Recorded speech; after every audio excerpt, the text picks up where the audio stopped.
Itu dinamakan interaksi sosial.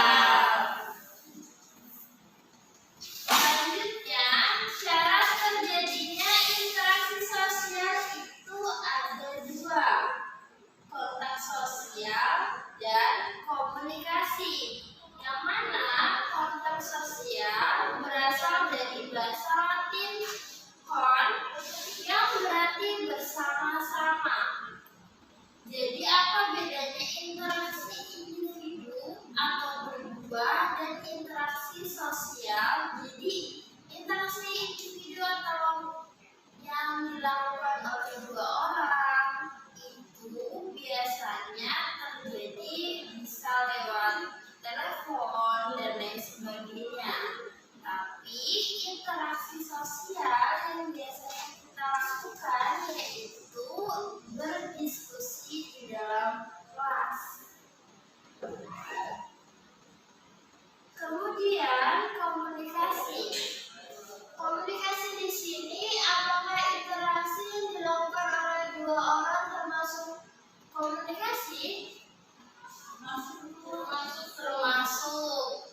Nah, komunikasi ini apabila salah satu A dan B, yang A sebagai komunikator dan B sebagai komunikan, jika tidak ada pembahasan antara A dan B, apakah bisa disebut interaksi?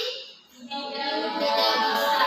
Karena interaksi pada umumnya terjadi oleh dua orang yang sama-sama membahas tentang materi, tentang pelajaran, ataupun mereka sedang mengobrol, itu yang dinamakan interaksi.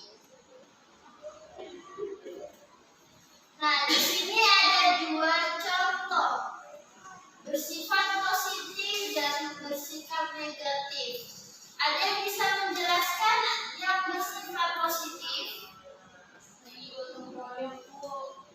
Nah, jadi yang di gambar pertama ya, itu kan ada mereka sedang bersih-bersih lingkungan.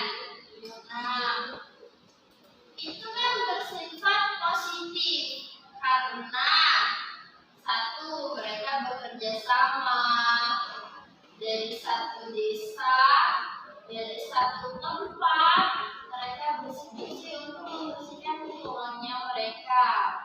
Yang kedua, bersikap negatif. Tawuran itu positif atau negatif? Negatif.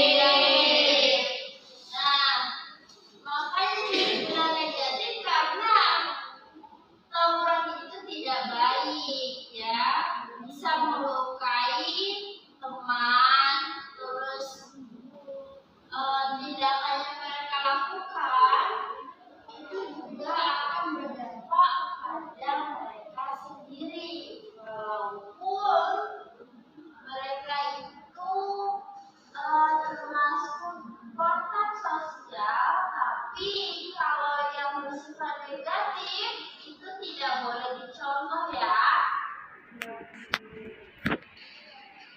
Selanjutnya, kontak sosial bersifat primer dan sekunder. Yang di gambar pertama, para ibu-ibu itu mereka membeli sayur di pasar. Apakah itu termasuk kontak sosial yang bersifat primer dan sekunder?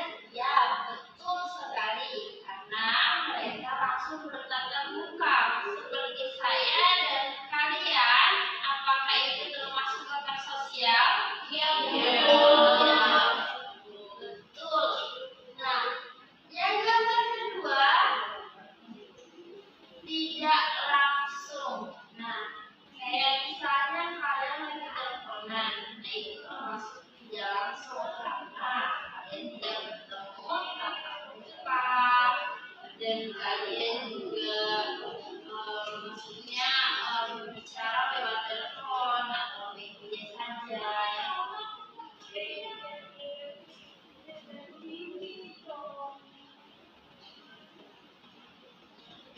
Kemudian ada 5 unsur pokok dalam komunikasi. Ada yang bisa menjelaskan apa itu komunikator? Saya Bu, komunikator itu semacam orang yang berkomunikasi kepada komunikat Bu. Itu. Nah, siapa yang bisa menjelaskan tentang komunikat? Dengan komunikasi itu ada yang bisa?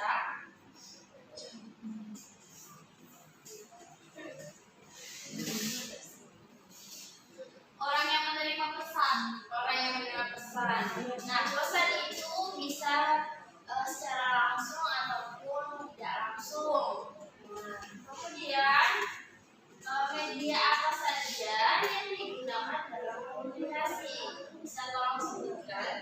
Handphone, terus Zoom, Google dan lain sebagainya ya. Dan yang terakhir yaitu feedback.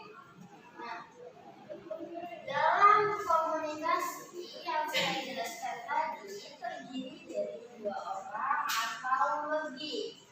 Tapi bila mana salah satu pihak tidak dapat merespon, berarti itu tidak bisa dinamakan interaksi.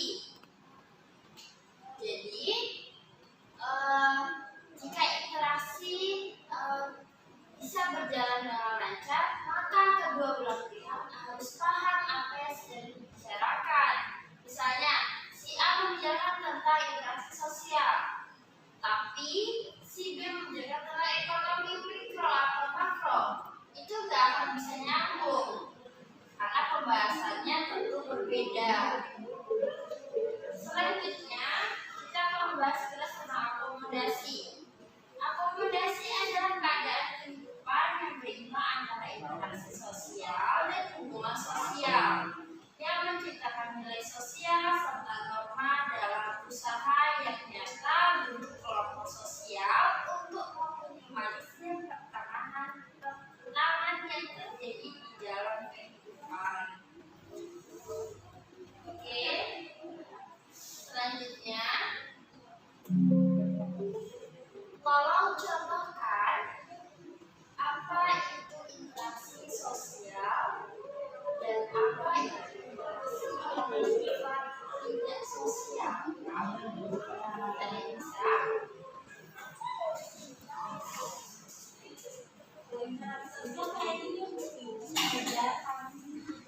Mendengarkan dan juga menyambut salam dan ujian.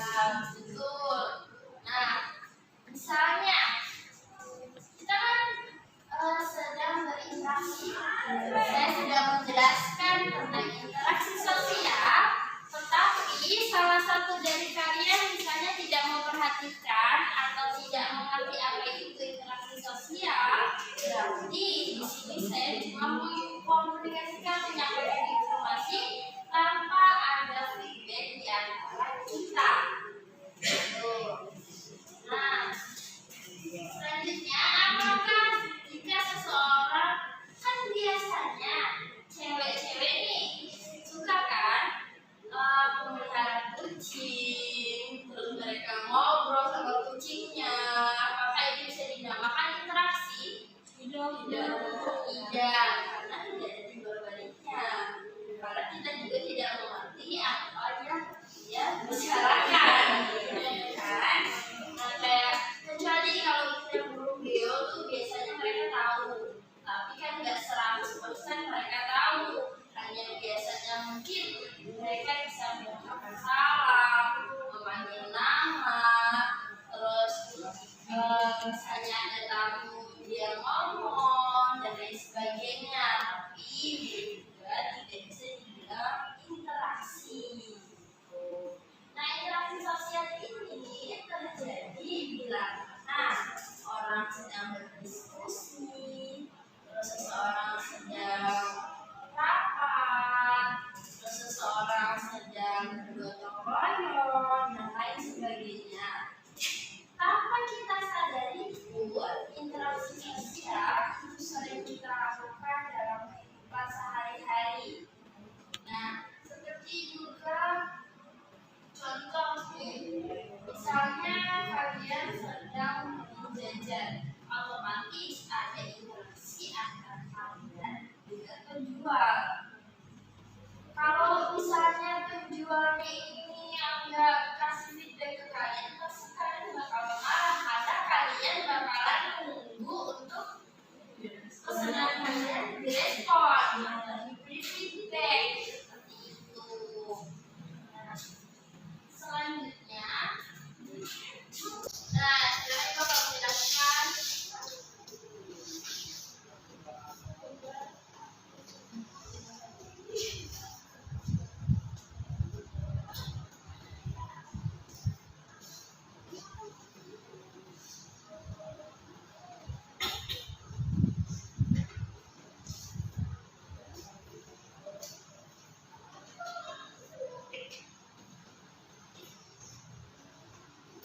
menjelaskan mereka tidak bisa, itu juga tidak bisa dinamakan dengan interaksi sosial. Kalau fisik ini yang dilakukan oleh dua orang atau lebih, apakah bisa dikatakan interaksi sosial? Bisa. Karena biasanya kalau fisik itu kan satu orang dengan yang satu, tapi tidak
tuh kok kayak di supermarket kita kan belanja tuh, nah pasti kita interaksi dengan penjual gitu Bu.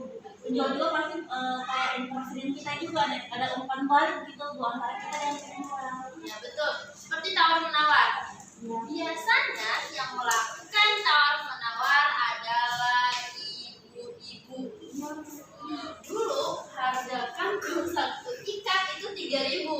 Sekarang semua yang berikat-ikat itu harganya 5.000. Itu biasanya ibu-ibu nawar, bisakah 2 ikat 5.000? Nah, kalau penjualnya baik, dia akan bilang, oh iya ambil aja. Tapi kalau nggak baik, oh nggak bisa Bu. Gitu, akhirnya dia carinya lebih murah lagi. Itu juga dinamakan interaksi. Gitu, walaupun tidak akan sampai selesai terjadi interaksinya, tapi itu tetap terjadi interaksi. Nah, seperti penjual ayam. Dulu harga ayam itu yang kecil bisa 18.000, setengah potong. Nah, tapi sekarang itu sampai 25, 28 karena kenaikan BBM mengakibatkan perekonomian harga-harga semakin meningkat. Dan biasanya ibu-ibu juga akan bilang, loh kemarin harganya segini, kenapa sekarang segini gitu kan. Pasti penjual akan bilang, iya kemarin harganya di pasaran seperti ini. Dia tidak akan menjelaskan bahwa harga BBM naik, itu nggak akan menjelaskan itu. Tapi dia akan bilang bahwa harga di pasaran sedang naik.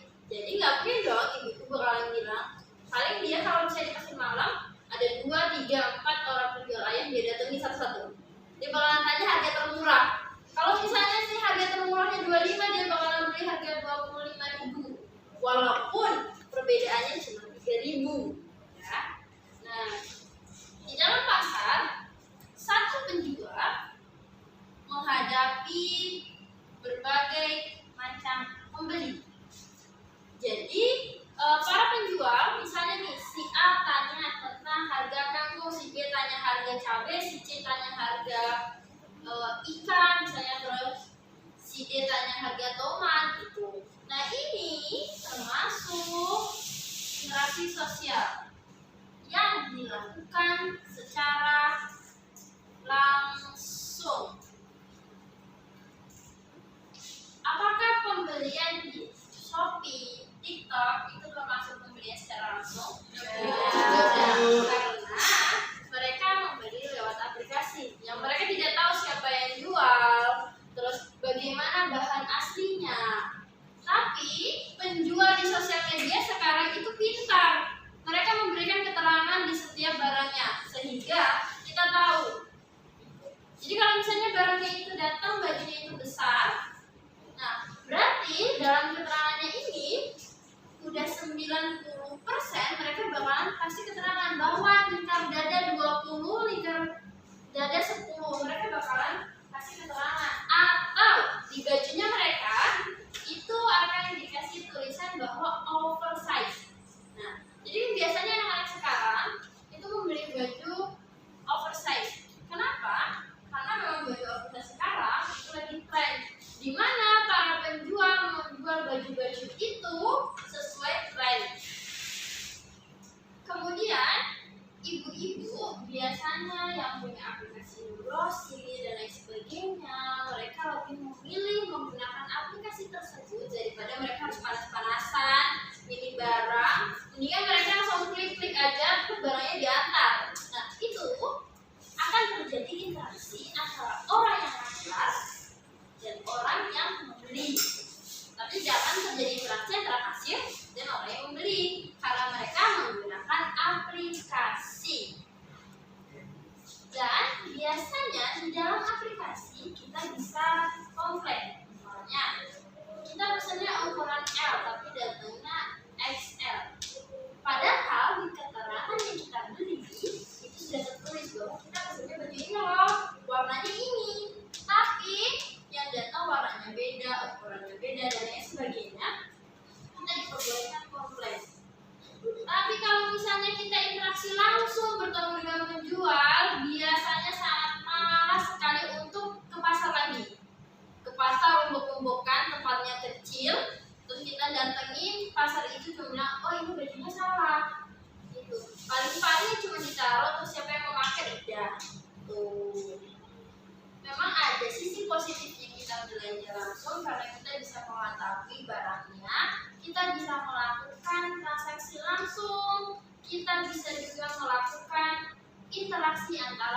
penjual dan pembeli. Perbedaan dengan yang tidak langsung, kita bisa menggunakan interaksi, tapi tidak langsung dengan chat.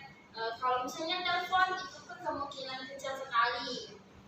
Terus kita juga bisa melihat keterangan-keterangan yang ada di baju dan barang-barang tersebut.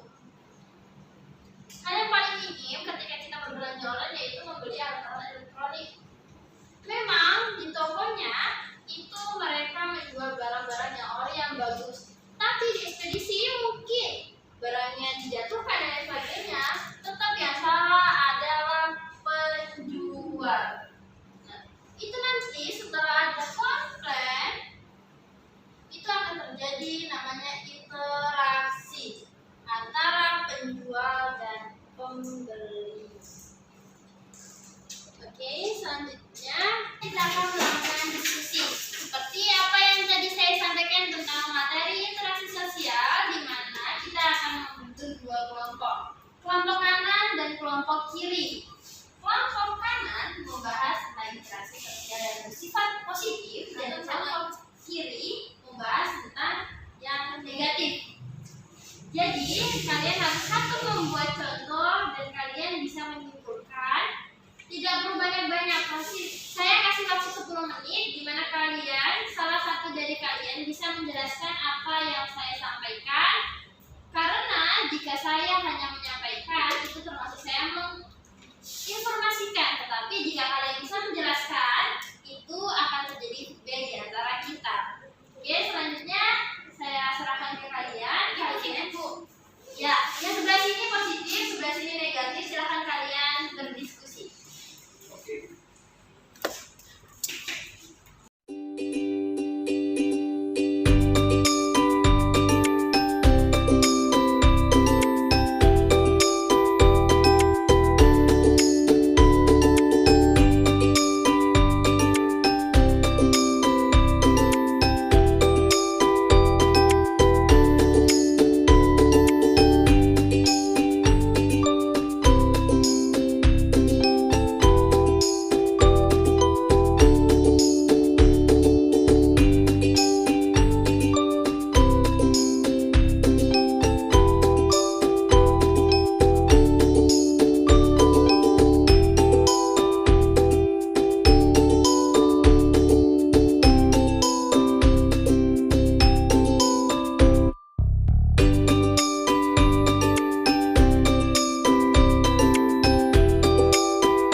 perwakilan dipersilahkan, 2 orang atau 3 orang pun dipersilahkan.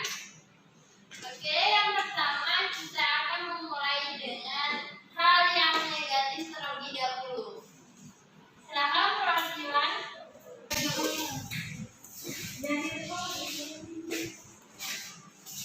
Jadi di sini saya akan menjelaskan tentang interaksi yang bersifat negatif. Nah, interaksi itu kan adalah interaksi itu kan adalah komunikasi yang adanya timbal balik atau interaksi lebih dari satu orang.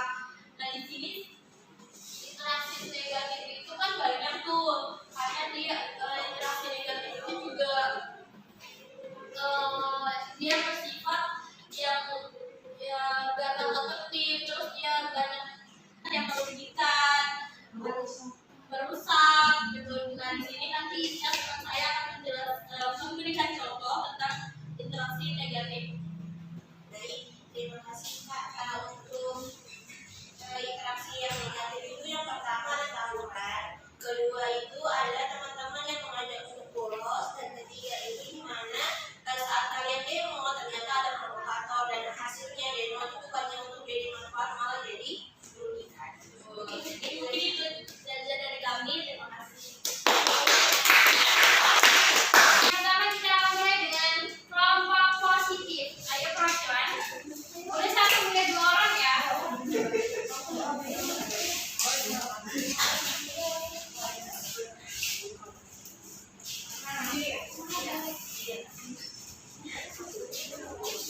Silakan adik-adik. Jadi kami dari perwakilan dari kelompok positif ingin menyimpulkan bahwa interaksi sosial adalah hubungan timbal balik antara individu dan individu, antara individu dan kelompok maupun kelompok dan kelompok. Dan di dalam interaksi sosial itu ada interaksi yang positif. Interaksi yang positif itu interaksi yang di dalamnya sesuai dan tertib, dan di dalam itu terdapat hal yang positif, Kak. Dan contohnya akan dijelaskan. Contohnya itu seperti kegiatan gotong royong, belajar mengajar, dan kawan menolong. Silakan duduk. Terima kasih. Jadi kesimpulan dari interaksi sosial yaitu adanya timbal balik dari kelompok A dan kelompok B, sehingga pembicaraan yang mereka lakukan akan nyambung. Jadi salah satu pihak mengucapkan kata A dan B mengucapkan kata B. Kemudian intinya adalah interaksi sosial itu bersifat positif dan negatif. Ada yang positif, ada yang negatif. Dan interaksi sosial dapat dilakukan secara langsung dan tidak langsung. Oke, adik-adik semuanya. Minggu depan dan selanjutnya kita akan membahas tentang akomodasi, hubungan antara interaksi sosial dan hubungan sosial. Dua-duanya adalah kegiatan yang selaras. Jadi pembahasan kita untuk selanjutnya tidak lepas dari interaksi sosial dan kontak sosial yang bersifat positif, negatif, tidak langsung, dan langsung. Oke, untuk pertemuan pada hari ini saya sudahi. Terima kasih atas